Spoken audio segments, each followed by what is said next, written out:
Okay. I'd like to thank you for the invitation to present this, and we might as well just get going. I'd like to say that I know that this is a an interdisciplinary forum, and that there's probably a lot of people that are not familiar with a lot of the background concepts that I'll be dealing with. So I'm going to take a little bit of time to cover those, and and so we might as well get going. Let me see. I got a different version of this. That's okay.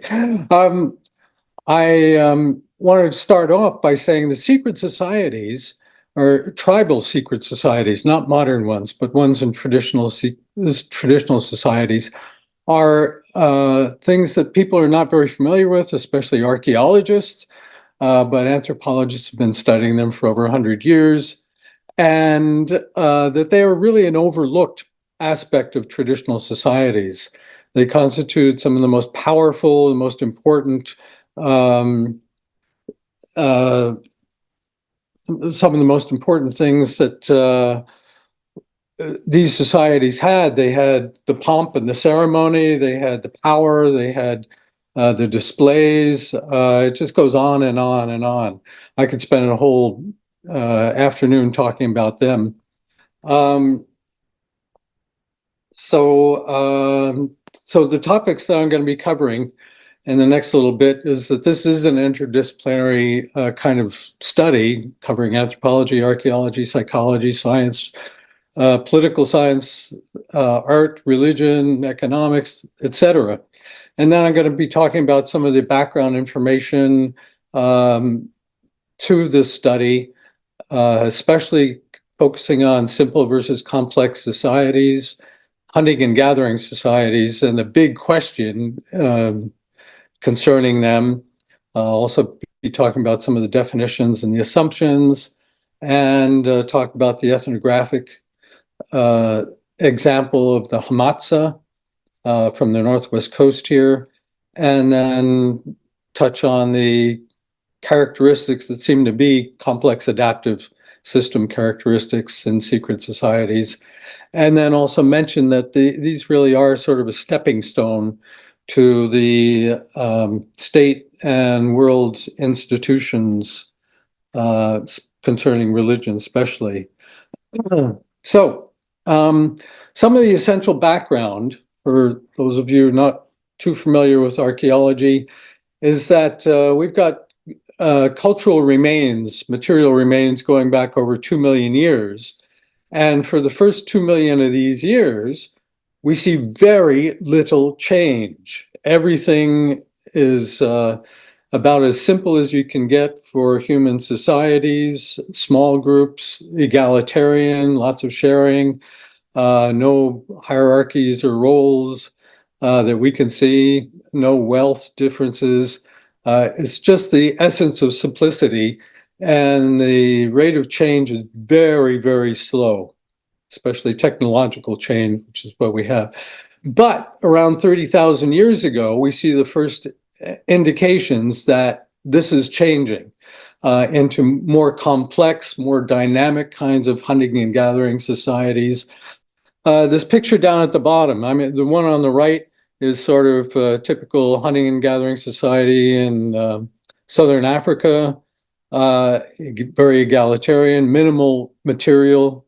I mean, they're basically carrying all the materials with them that they own, versus the kind of societies we get on the Northwest Coast here, the picture at the bottom, with the chief and lots of wealth and major architecture, major art, including these guys on either side carrying blunderbusses that are, sort of the enforcement of the chief, and the two at the bottom, fellows at the bottom, are probably as slaves.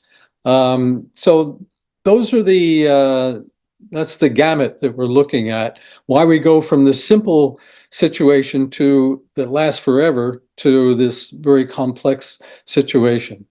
In terms of ritual, I wanted to mention that we also get a shift in the nature of religion and religious practices at the time. among hunters and gatherers for the first 2 million years, the most we can really anticipate are basic shamans. There are two kinds of shamanism. One's called dark tent and the other's called light tent. So dark tent is typical of these simple egalitarian hunting and gathering societies. There's a single ritualist. There's no organization or institution. Everybody operates on their own. There's no hierarchy. There's no wealth that's required. And that everything is based on abilities rather than wealth. And there's some, but not very much in the way of material benefits. So it's a simple organization, if you can even call it an organization.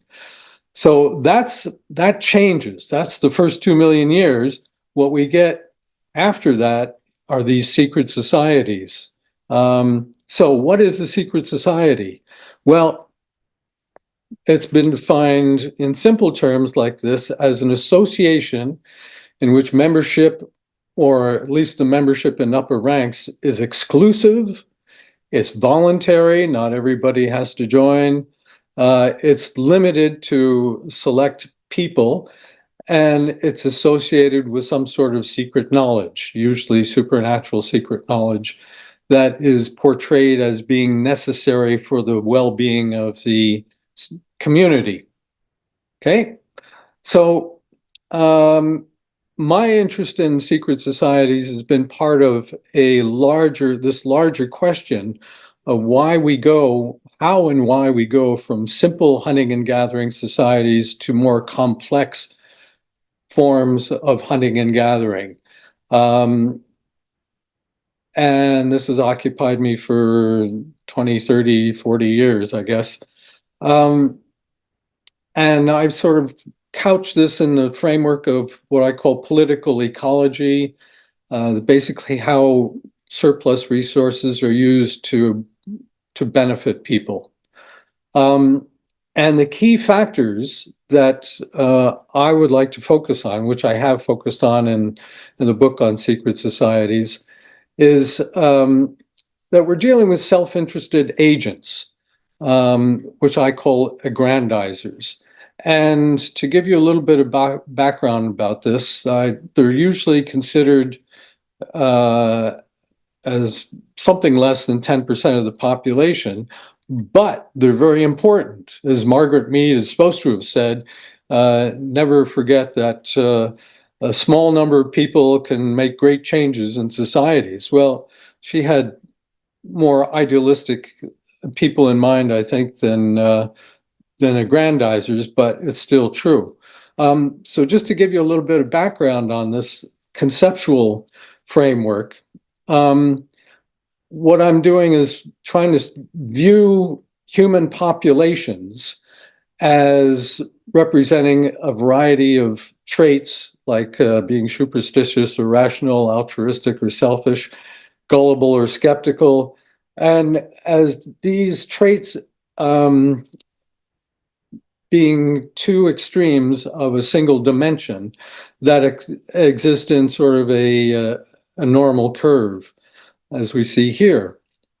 So that we're going to focus on altruism and selfishness here. So at one end of the curve, at 2 or 3 standard deviations, we've got people like Mother Teresa and Médecins Sans Frontières who are doing things for other people, for the good of humanity, for the good of communities, and they're willing to sacrifice their income, their time, their efforts, sometimes their lives, for the good of everybody else, and they devote their life to that.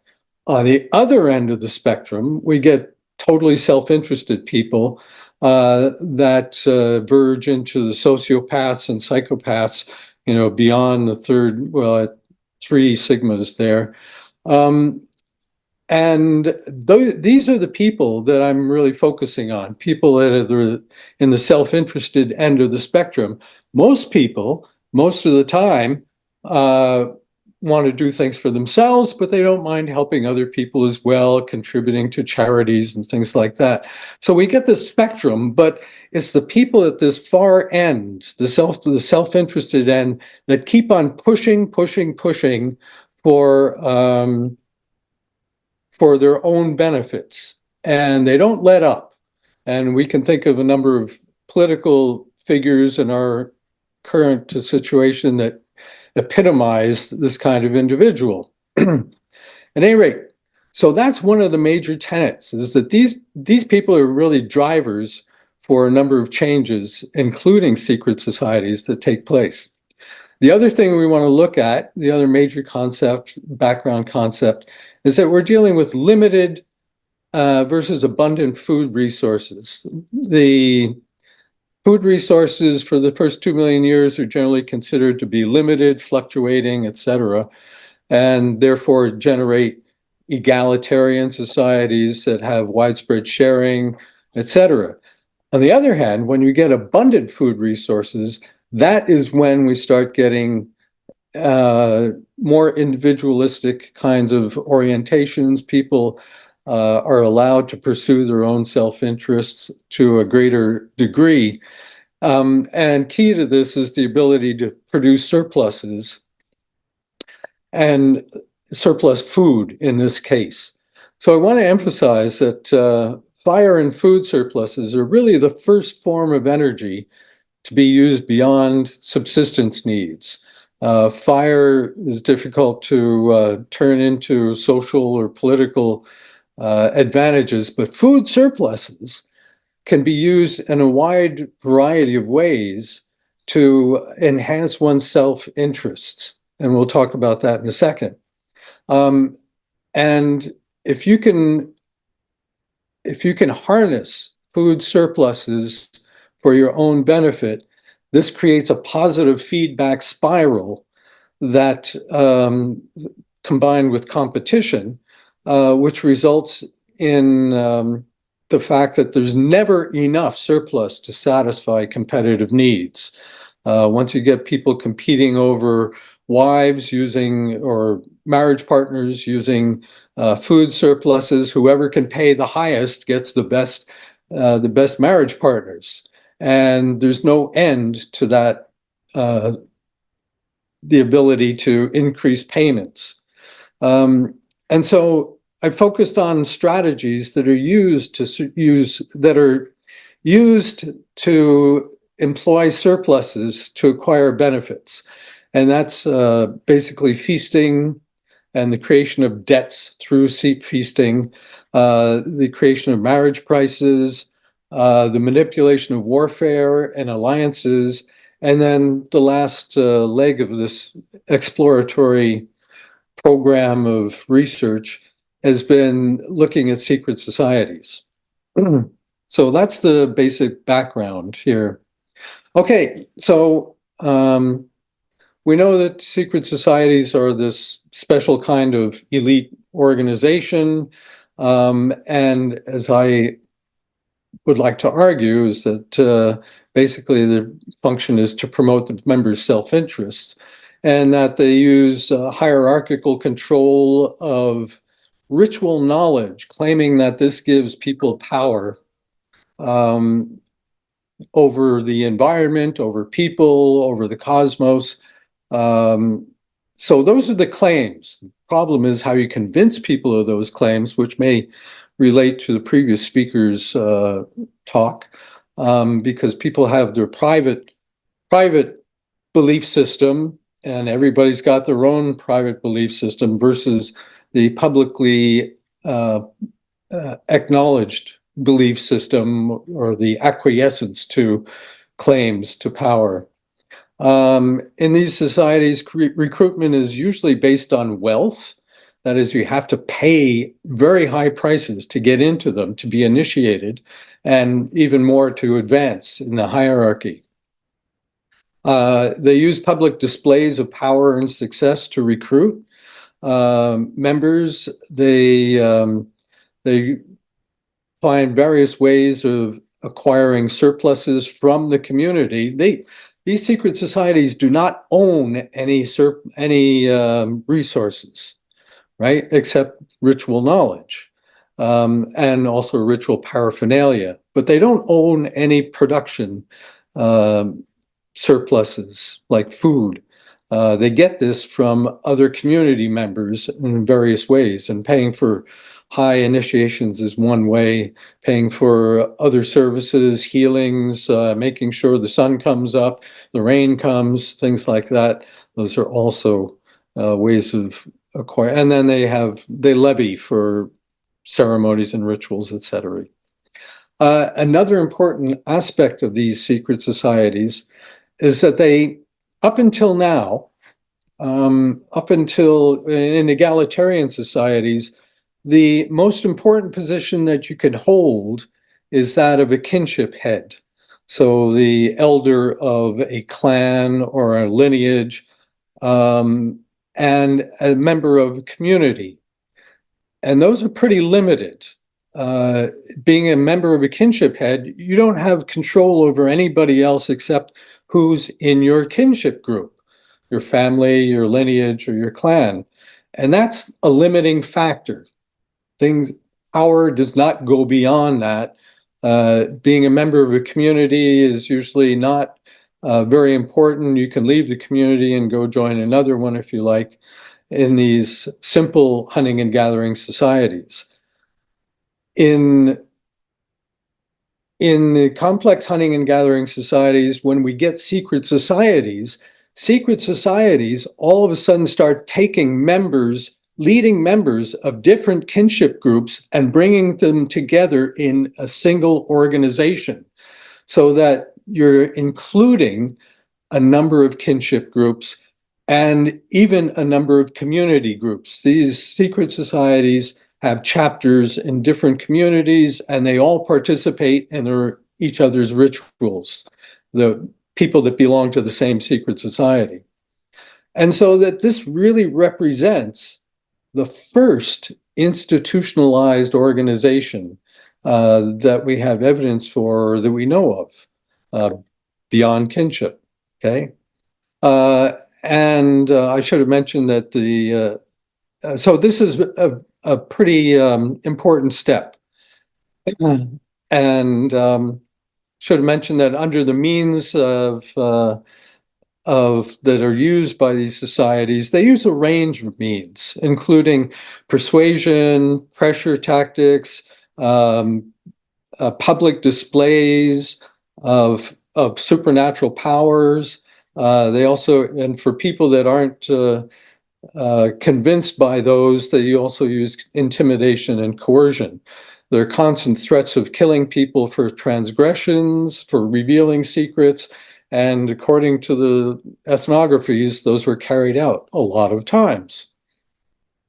So we have here this use of persuasion, pressure on your kinship group, pressure on your feasting group, etc., the use of intimidation, all of these are geared to obtaining public acquiescence for the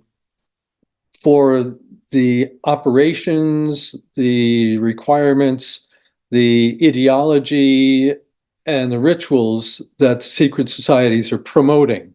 We've got active promotion here, and they even had spies very often to go out and find out who was casting doubts on their claims in the wider community, so that they could fix that situation.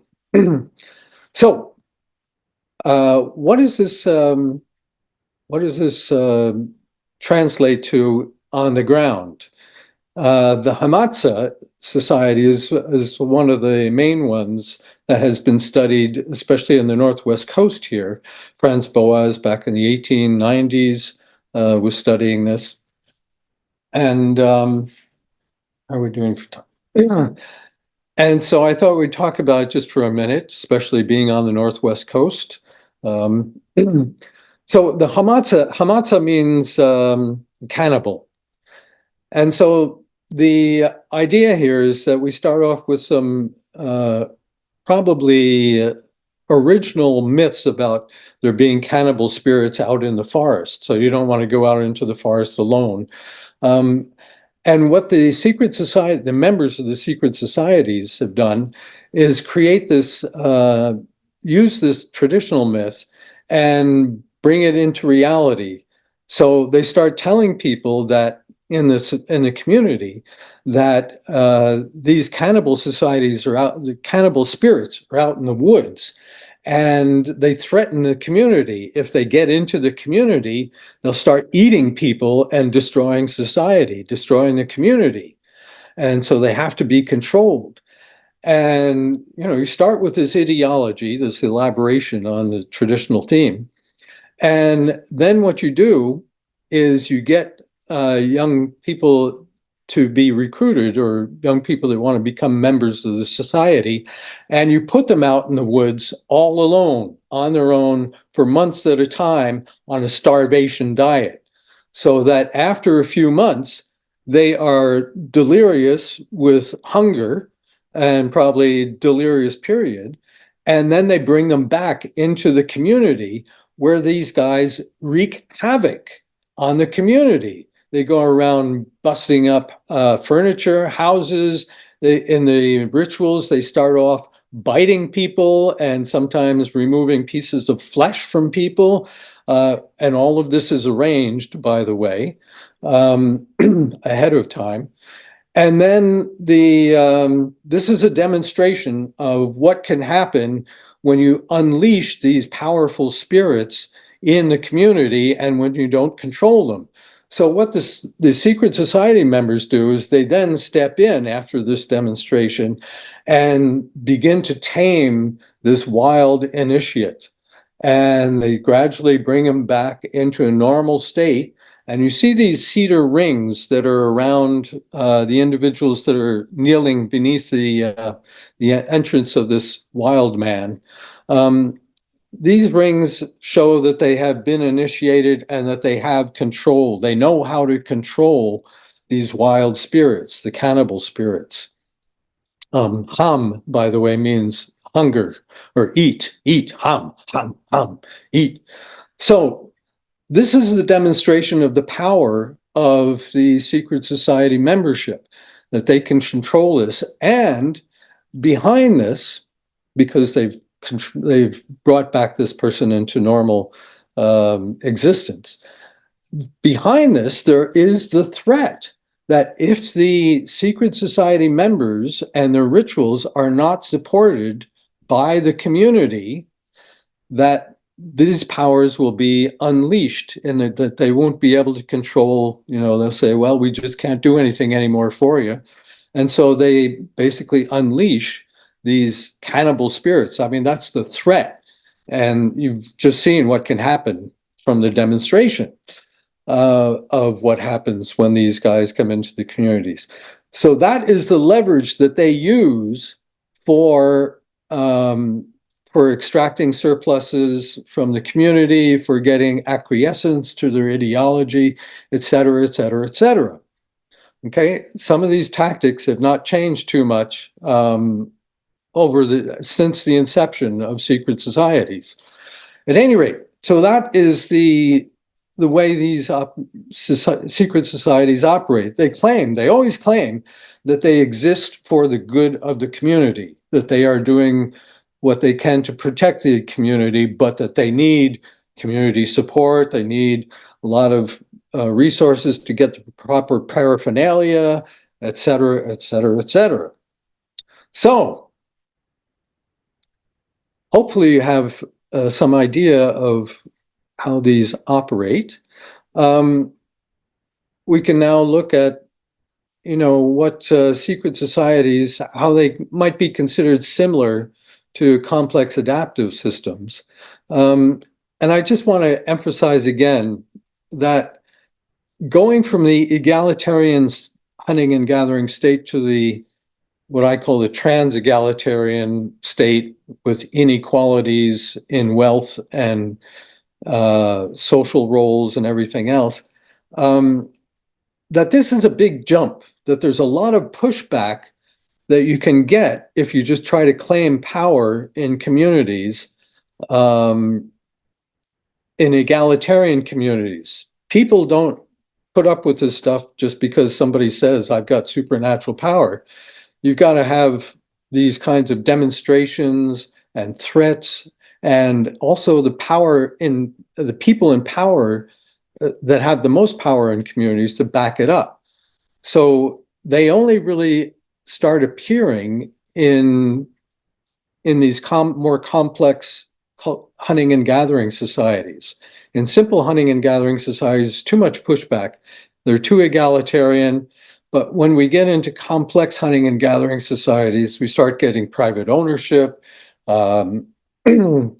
increased power, increased wealth differentials, all of the things that make it possible for people to start enforcing or manipulating the community. So that the fact that these societies transcend kinship and community organizations and egalitarian rule is very central. It's key. They bring in the most important leaders. They have all the other things that we were talking about. Okay, so the similarities are that these are organized, institutionalized, persisting structures of agents or constituents. They are dynamic, extremely dynamic. We can see them changing in historical records and adapting or mutating, if you like, to find more ways to increase their control and to benefit their individual members, as well as increasing the power of the organization. There's a lot of competition as well as cooperation for these organizations to operate. You have to cooperate, but there's a lot of competition between the organizations, between secret societies and within secret societies for the top levels. And there's very complex networks of communications on all levels, from the agents to the organization level to communicating to a community. They are self-organizing. Once you provide advantages like power and wealth to individuals, the potential for power and wealth, they find ways of organizing themselves to achieve that with multiple different kinds of strategies. This is, a very complex network, both within the societies and between communities.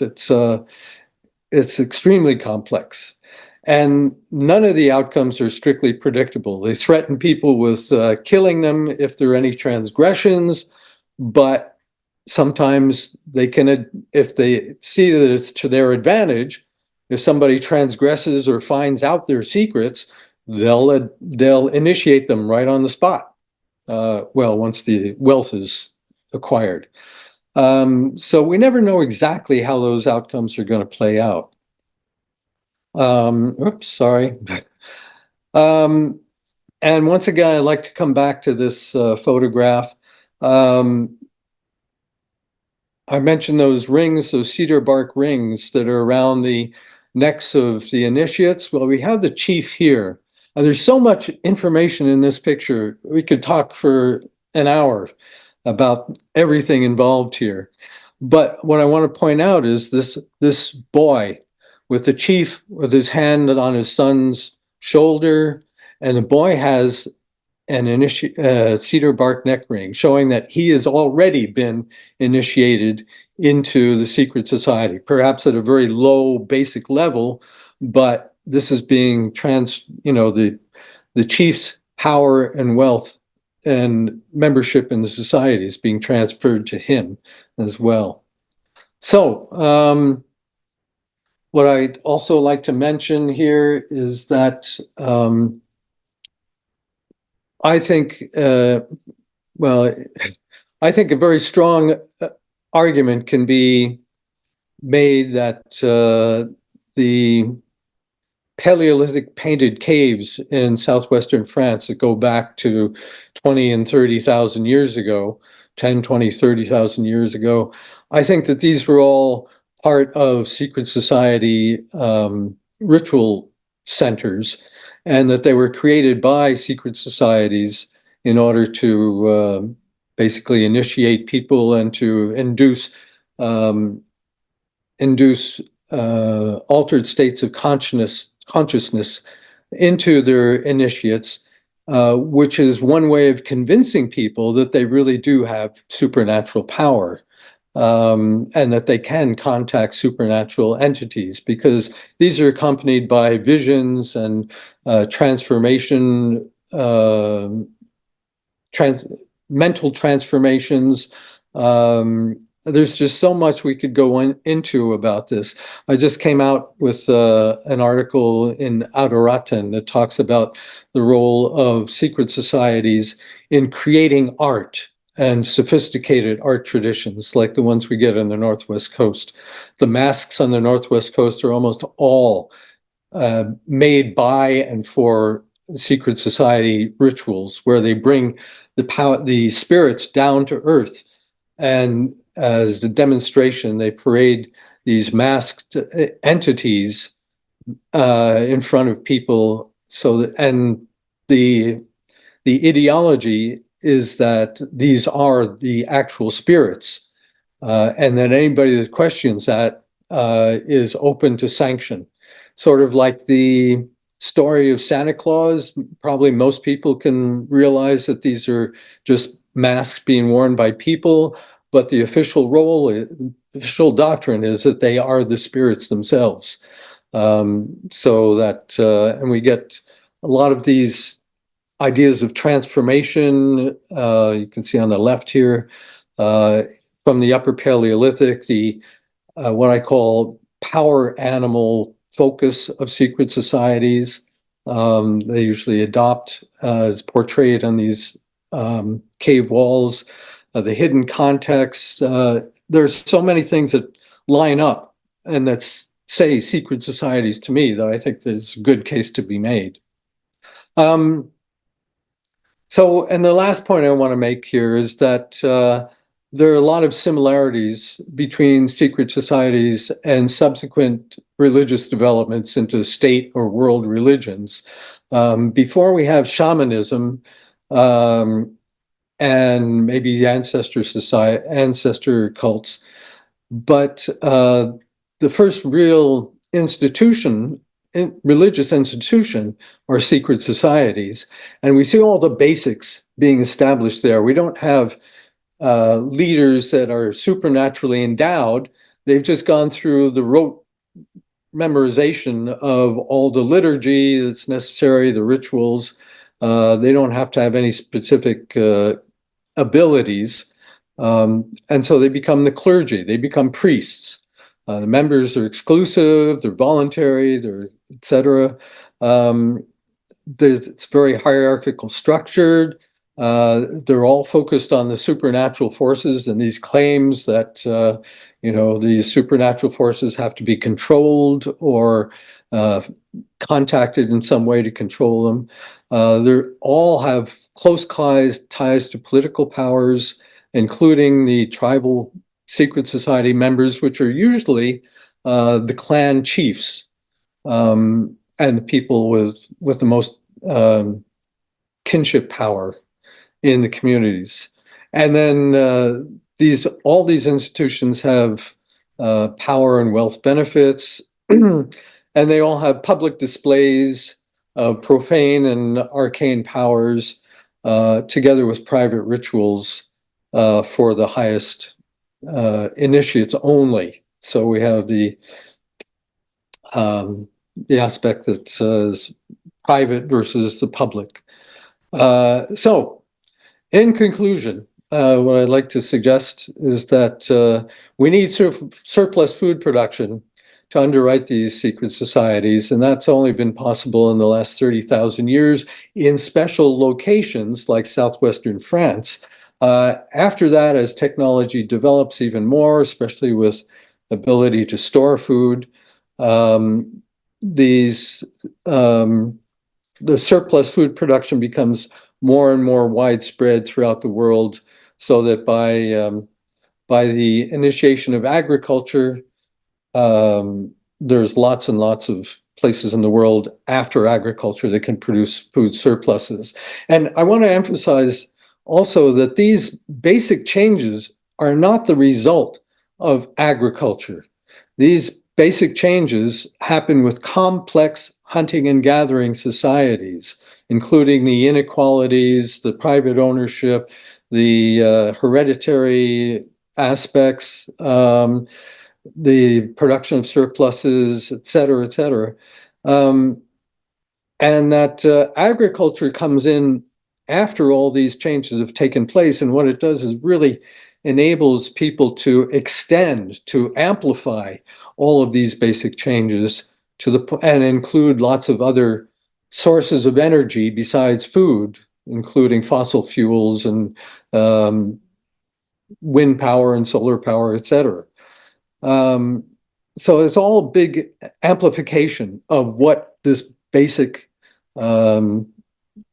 complex hunting and gathering societies initiated. Okay, so secret societies get control over surpluses in their own ways, but they also rely on other strategies that are used by the same people in feasting and other marriages to reinforce their control. So the access to power and wealth is hierarchically arranged, and the societies are driving forces in ideology, in art, social organization, and economics, and politics as well. These are the first non-kinship institutions. They exhibit many complex adaptive system characteristics, and they create new features that are the foundation for later types of state and world religions. So that's the story, and I'd like to thank Srikar Susarla and the Plectics Laboratory for the invitation to discuss these aspects and to explore yet another dimension of simplicity and complexity. And I'd like to thank the John Templeton Foundation for funding a lot of the research that these conclusions are based on. Okay, so that's it. Thank you very much for your talk. Can we ask questions? Yeah, for sure. I was Yeah, hoping. yeah. I mean, I have so many. It's very fascinating. But one of my questions is, so how, like, if you think about this idea of like an anthropological constant, right? Like, like music or something, and this idea where you see a certain like thing in every society, insofar as we can like the idea that we can like have records from society, and then if you think about this idea of like cultural convergence, where maybe there's something that happened in Australia and then in North America, very very different places from one another, Right. but they both converge to this sort of same cultural practice. And so I was kind of wondering about secret societies from this point of view, like how did they transmit? Were they culturally convergent? Like how did was it a consequence of like mass migration? So yeah, I'm kind of like what's sort of like you described the origin of these societies, but how do we see them in different cultures, and how do we see them like transmit and so on and so forth? Right. Well, first of all, I should have mentioned at the beginning that secret societies are not universal. They occur in a lot of tribal societies, and here I'm talking about hunting and gathering and early agricultural societies or simple agricultural societies or village level kind of. But they don't occur in all traditional societies. They occur in lots of them. I'd say maybe 40% or so, but they're not universal. But they seem to be a very common kind of strategy that ambitious individuals throughout the world came up with on their own, like feasting and like marriage prices. Because we get secret societies in areas that are totally isolated from each other, whether it's in Africa or South America, Um, in North America, the Northwest Coast, the secret societies from the Northwest Coast definitely did not come from Africa. So, they're strong and they got very regional characteristics. So it seems that they originate independently as a common strategy used by ambitious individuals to gain more control. And you also get the examples. Where else? Well, those are the main areas where we see tribal kinds of manifestations. Um, on the other hand, they are extremely fluid. People travel great distances to participate in each other's rituals. On the Northwest Coast here, we get the Tlingit coming down to Vancouver Island to participate in rituals and potlatches, feasting once again. And feasting, it follows the same trajectory as marriage prices and secret societies. That is, they pop up in a number of different areas of the world, I think because they are so effective. Feasting is even more universal than secret societies. But at any rate, what I was saying is that the people travel a lot and they buy at rituals. They buy when they see another ritual being performed, they'll pay for the right to perform that ritual and also for the paraphernalia that's necessary to conduct the ritual. And they bring that back to their own community and they start it up there. And so it's very dynamic, very fluid kind of situation. Yeah. Yeah, thank you for answering. That's very interesting. Do they get interrupted? Like you mentioned again this kind of like abundance criteria in the Well, beginning. there's a lot of competition, and Hmm. so people are constantly putting on performances. Going back to the previous speakers, it might be interesting to look at from from that perspective, from this perspective as well. How you convince people that you've got a better secret society ideology or ritual than your competitor. How do you do that? Well, you do it by public performances that seem to be more powerful or more persuasive. You do it through, individual persuasiveness, individual characteristics, but you also enlist, if you want to get, if you want to increase, for instance, if you're in the stock market and you want to increase the value of the stock you want to invest in, how do you do that? Well, you get all your friends and your family to try to invest in it as well and tell them it's the greatest thing since sliced cheese. And you rely on your social relationships and social connections, social network to try to get more support. So that's another way that's done. You also use economic leverage, making it to people's advantage or disadvantage economically to either join or not join. Um, so so there's a lot of competition between these groups, and basically whoever has the most power or can show that they have the most power, the most wealth in their displays. Um, like in Africa, there's always talking about people putting on bigger displays and more lavish displays to impress people to get more recruits and therefore to get better initiation fees. Um, yeah, so it's a matter of display, uh, coercion, um, various other kinds of leverages. There's a whole gamut of strategies that are used to try to get recruits and members. I was wondering if like you might see differences kind of like in the nature or characteristics of more modern secret societies if you think of like the Freemasons versus some of the earlier ones that you've Right. been looking. Well, the modern versions of secret societies are sort of a pale reflection of what they were in the past and tribal situations. But if anybody has any doubts as to what their role was a little bit earlier in North American history, you should go to the Washington, D.C. and visit the Masonic Temple for the Scottish Rite there. And there are very few edifices in Washington, D.C. that can compare with the amount of wealth and the amount of wealth and elaborate architecture that is represented in the Scottish Rite Temple, and the number of big name people that they have posted as members of that, previous members, including senators and vice presidents and astronauts and lots of people with power.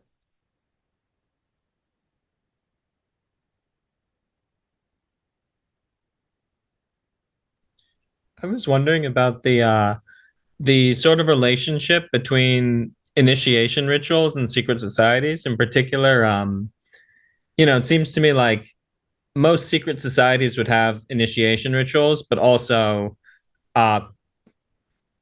groups without secret societies would also have them. Like, it seems like a manhood, for example, initiation ritual was very common historically. And I was wondering if you had any thoughts or research on that. Anytime you want to, that you want to have somebody that is faith is going to be unquestioning and faithful to an organization, you have some sort of initiation. Simple hunting and gathering societies have tribal initiations for all their members. In Australia, I worked in Australia for a while, and as group solidarity becomes more important, that is, you don't want people, well, in the desert, group solidarity is critical for survival, and they have some of the most severe initiations anywhere on the planet, including removal of teeth, circumcision for males, as well as subincision, fasting. At any rate, it goes on and on. Nothing that anybody would willingly go into unless their life depended upon it. And in those environments, you cannot survive on your own for very long. It's very, very high risk. You're entirely dependent upon your community for survival. And you get the same thing with gang memberships too. You don't want some member of the gang deciding that they're going to go and rat to the police about, gang membership and activities. So you want to make sure that they're going to be depended upon to be faithful to the organization. So you make people go through severe membership rituals to make sure that that they are willing to put everything on the line for the organization. And that's pretty much the same with the secret societies. We get other initiations that are much more, not nearly as severe, especially with community or tribal initiations in climates that are more forgiving than the Australian desert, and in other organizations, like a lot of the secret society, so-called secret society organizations today, like the Lions or the Masons, you're not going through the same degree of physical hardship. They may put you in a coffin and close it for a few minutes, but that's about it. Yeah, so I don't know if that helps answer the question, but yeah, the topic of initiation is very, very interesting. It's one of the tools that is used by secret societies. Also, I might add, to induce altered states of consciousness and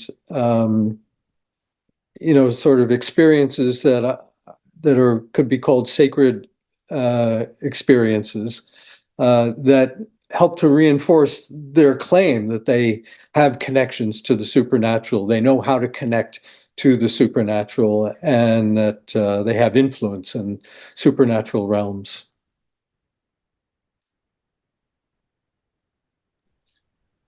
Thank you. Yeah, and that you asked if that does answer my question. Yeah. Good. I have a question from someone who can't speak. They ask if you've heard of the work of Klaus Thewlet. I think that's how you say his name, probably butchering it.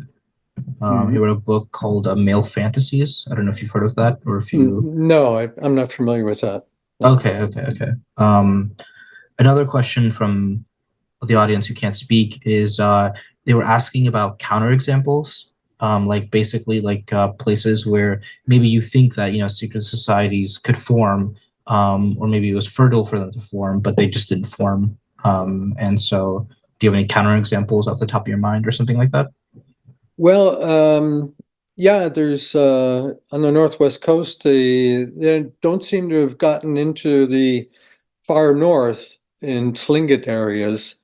And I've often wondered why that is, but there seems to be a power inequality, well, a power balance here. I mean, if your secret societies are devoted to appropriating the most power in communities to themselves, and that in a way puts them in conflict with other foci of power in the communities, especially if you've got strong clan developments. If you've got a strong clan, and they can be very large in size, up to 100 or several hundred people, with a clan chief, if that chief is not necessarily part of the secret society, if he's got his own faction, then that puts the clan in competition with secret societies for control, political control in the communities. And so where you get really strong clan membership, sometimes in large clans, sometimes that can prevent the cooperation between clans in order to form a secret society. That seems to be the case in the Southwest in the United States, where you get some pueblos that have very strong clans and very minimal development of secret societies, like the Katsina Society. And where you get strong secret societies, the clan organizations are not as strong. And that may be what's happening in the northern part of the Northwest coast here among the Tlingit. You get another example in Vanuatu, where you get some islands like Melukula, where you get very strong secret societies, but then towards the south in Vanuatu and some of the other islands, there's basically no secret societies and no art and other aspects. I should mention too that in a lot of areas, the secret societies really control the flow of prestige goods from one area to another. They pretty much monopolize prestige goods, but it's not everywhere, but that can happen. So anyway, yes, so that's my best take on why you get in secret societies in some areas and not others. Okay, thank you. And yeah, that makes a lot of sense to me, especially with this notion of like clans and other kinds of like kinship type institutions. Yeah, that may also like fight back on political control and so on and so forth. yeah. Okay, is that it? Anything else? Quick one. Does anyone have any other questions? If the answer is no, then I was just wondering if you could say a little bit about like the role of concepts and the creation of concepts in like public control, where it's kind of like, you were saying about like these rituals and, these kind of like, I was reading about like, for example, like men's cults having these like sacred instruments, for example, and then if you like saw them, like a woman saw them, she'd get gang raped and stuff like that. So like how I'm sort of wondering about, like, I don't know if this is a good question, but I'm kind of wondering about like the proliferation of concepts and like this public sphere that the secret society kind of controls. Is it like, do they take advantage of superstitions? How does the dynamics of that work exactly? Well, I think the example of the Hamatsa is a good example, because they took a traditional idea of, there being spirits out in the woods that are dangerous, and they elaborated those and sort of transformed them for their own purposes to the kinds of concepts. And then they produced demonstrations of these things, so they become, people. I'm sure there were skeptics in those communities saying, "Oh, these guys are just going nuts because they were out in the woods for so long and, half starved to death rather than being possessed by cannibal spirits." So you always get these skeptics about the concepts and claims. And in my experience, there's probably 10 or 20% of every community that is composed of skeptics that just don't believe in the afterlife. They don't believe in spirits. They don't, whatever the claim is. Um, and so the question is, and it's an ongoing question, is how you get everybody to at least acquiesce to these claims, or quietly go along with some of the claims that are being made by these societies uh, about spirits, about whatever it happens to be. Um, so, and they you talked about people being punished for women being punished for finding out about men's secrets. Well, that is the same situation with secret societies writ large. I mean, repeatedly, you find in almost every single ethnography, people saying on secret societies, saying that if anybody transgressed into the area that secret societies were operating in privately, that they could be killed. If not, well, sometimes they got off with a bad beating, but and lots of stories of this happening. And if anybody divulges any of the concepts or secrets that are behind, how the performances are done, it's basically all stage magic, and how that's done. That those people would be killed as well. Anybody divulging any of this stuff. And then you get the enforcers that are the spies that go out and try to find people that are sowing public doubts about this, or expressing doubts to friends, or in private or in public.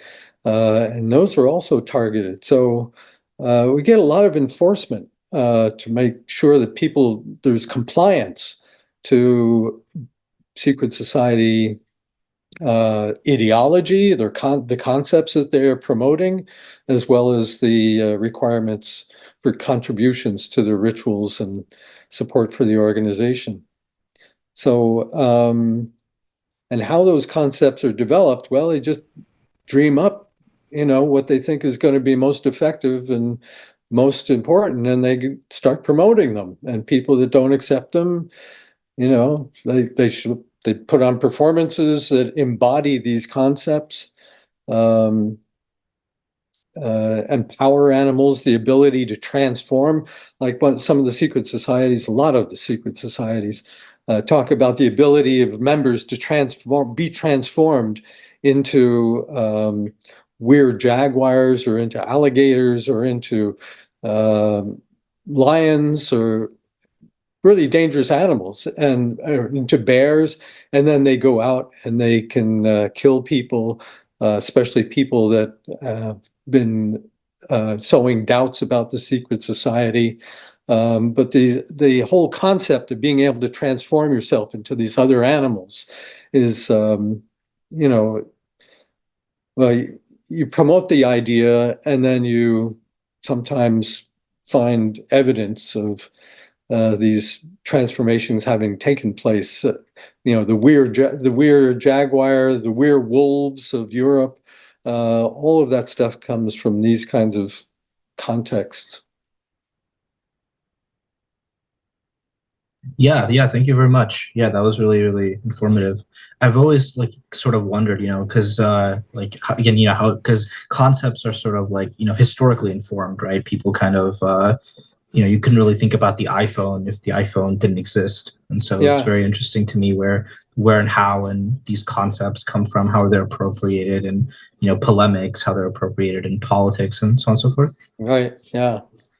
Well, the werewolves were originally called the dogs of God, so they're meant to protect their community, right?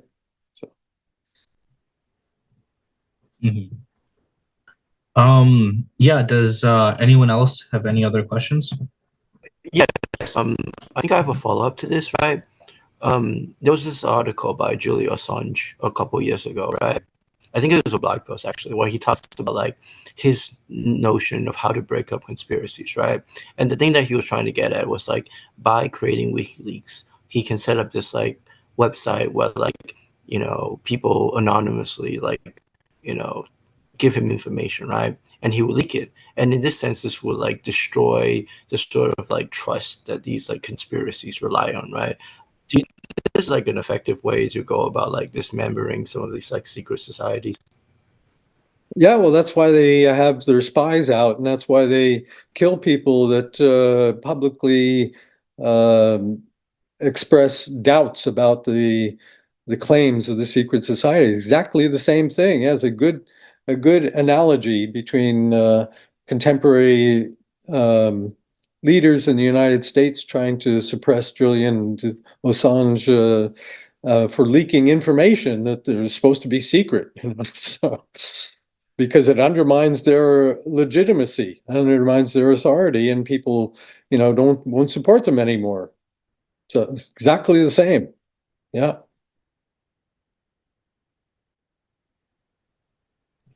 Well, Dr. Hayden, thank you very, very much for your time. Okay. Well, it was a pleasure.